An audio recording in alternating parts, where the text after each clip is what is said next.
Bonjour, aujourd'hui nous allons voir comment activer des critères de recherche plus précis.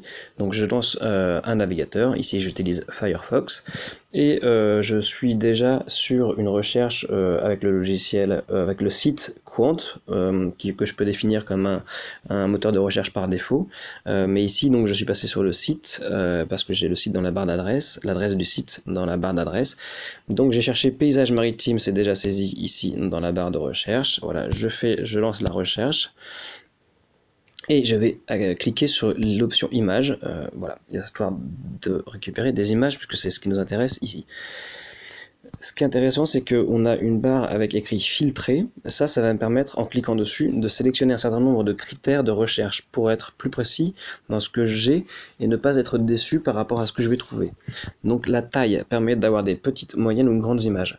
Si je sélectionne grande image, j'aurai des images qui seront au moins en HD, c'est-à-dire au minimum d'une taille de 1200 pixels. Ce qui permet d'avoir une qualité, après si on veut recouper par exemple dedans ou travailler sur un écran affiché en plein écran sur une tablette standard. La licence, les licences, ça c'est important, ça permet de savoir comment je peux utiliser l'image que je vais choisir.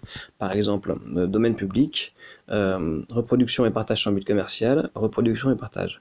La différence entre reproduction et partage sans but commercial et reproduction et partage, c'est que sans but commercial, ça veut dire que je ne ferai pas usage de l'image dans un but personnel pour valoriser soit une chaîne YouTube professionnelle, soit je n'utiliserai pas cette image dans un t-shirt par exemple, ou dans le cadre d'un partage d'un site à but commercial.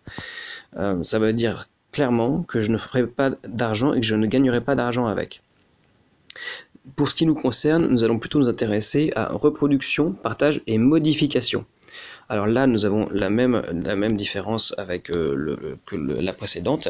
L'avantage avec ce mode de critère de sélection, c'est que nous avons le droit de modifier l'image, c'est-à-dire en prendre seulement une partie, ajouter des choses dessus, ou la détourner. Et en art plastique, c'est plutôt ce qui va nous intéresser. Donc nous allons plutôt choisir reproduction, partage et modification.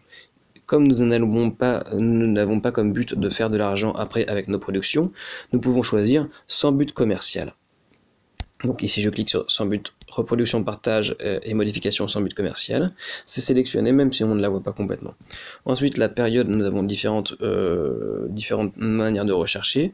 Là cela ne nous intéresse pas trop. On peut sélectionner par type de couleur et également par type d'image, soit des gifs animés, soit des photographies, des photos, soit des images qui sont en partie transparentes. C'est intéressant si on veut travailler directement avec une intégration sur un fond ou voilà, des éléments qui sont déjà, entre guillemets, détourés. Là en l'occurrence je vais choisir photo parce que je veux travailler, j'ai trouvé un fond. Et ensuite nous avons également la possibilité de chercher par rapport à des sources particulières. Donc là c'est un peu spécifique, laisser web par défaut c'est très bien, ça fait voilà, ça fait une cliquer sur web c'est très bien, ça permet de chercher des ressources sur le web. Voilà, je clique en bas à droite sur l'outil de recherche et là Qwant va me générer, je valide en haut à droite, excusez-moi, et là c'était pas ça, je valide voilà en haut à droite et là Qwant va me générer une nouvelle recherche en faisant sortir uniquement les images qui correspondent aux critères que j'ai sélectionnés. Voilà, donc cela permet de travailler sans enfreindre les droits d'auteur et donc de respecter à la fois les créateurs d'images et de ne pas avoir de soucis par la suite si vous-même pensez un jour produire des images dans un but soit personnel en tant qu'étudiant ou plus tard en tant que professionnel dans le cadre d'un travail, d'un métier ou d'une pratique artistique professionnelle, eh bien il faut faire attention à ne pas utiliser des images qui pourraient vous porter préjudice par la suite. Voilà, c'était quelques critères de sélection et d'outils de recherche. Sachez qu'il existe donc la même chose avec l'option, avec le moteur de recherche Google. Je vais vous faire une petite démonstration de la différence. Ici, si je cherche paysage par défaut, voilà, mon moteur de recherche est Google, paysage maritime. La différence, c'est que pour afficher avec Google les options, donc il faut cliquer sur le menu en haut à droite et cliquer sur voir la version ordinateur. Ici, il va m'afficher la version ordinateur et j'aurai donc plus de choix. Et si je clique sur outils, ici, excusez-moi, non, c'est pas, d'abord je clique dans images, voilà, parce que je cherche des images.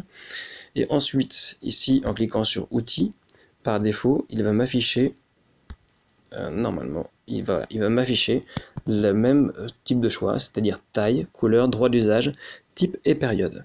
Donc nous avons bien les mêmes modes de sélection, mais ce coup-ci avec le moteur de recherche Google.